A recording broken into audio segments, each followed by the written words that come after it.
Gentleman from Texas.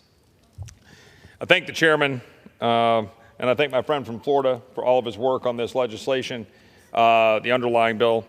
And I offer an amendment that would prohibit any of the funding made available in the State Foreign Operations Related Programs Appropriations Act from being used to carry out President Biden's executive orders on climate change.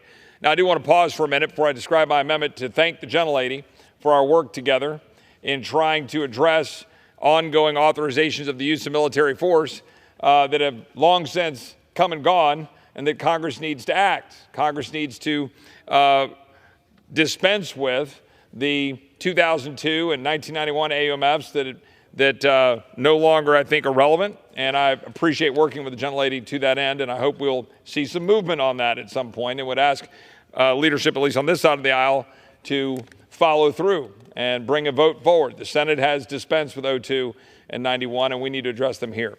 But I would note that in response to the gentlelady, with respect to what she said to my colleague from New York about averting a shutdown, and what are we doing here? Well, what we're doing here is trying to move bills through regular order. Now, I have conceded that I wish this were July or August or earlier in September. But we are, in fact, doing our job. Only 4 times in 50 years, and I'm 51 years old, so 4 times in my lifetime have we managed to move 12 appropriations bills through on time. That is absurd.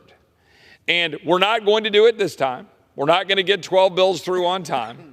But what we're trying to do is restore muscle memory in this place to actually do our job of getting appropriations bills out of committee onto the floor, debated, passed, go to conference committee, and do our work of actually legislating. It's an important thing, and we should do it. Again, I would have done it earlier, but here we are, and we ought to finish the job.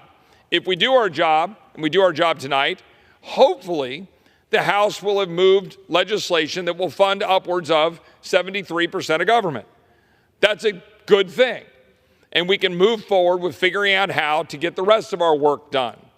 And we can have a debate. But if there is any kind of a shutdown, I want my constituents and the rest of the American people to understand that it is because the President of the United States and the Senate Majority Leader, a Democrat, are choosing to shut down government rather than shut down an open border that is damaging the United States, undermining our security, endangering our citizens, endangering migrants, empowering cartels, empowering China, rather than doing our job.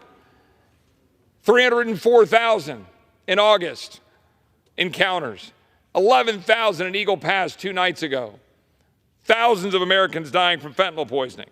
And so you say, okay, well, why bring up amendments? Because we're trying to move forward this bill, which deals with state and foreign operations, and we have an administration that, while also ignoring to secure the border, is using the State Department and all of the functions of government to advance a radical climate agenda that's undermining our national security and empowering our enemies, empowering China by pursuing more technology that's created by China rather than advancing things like American natural gas.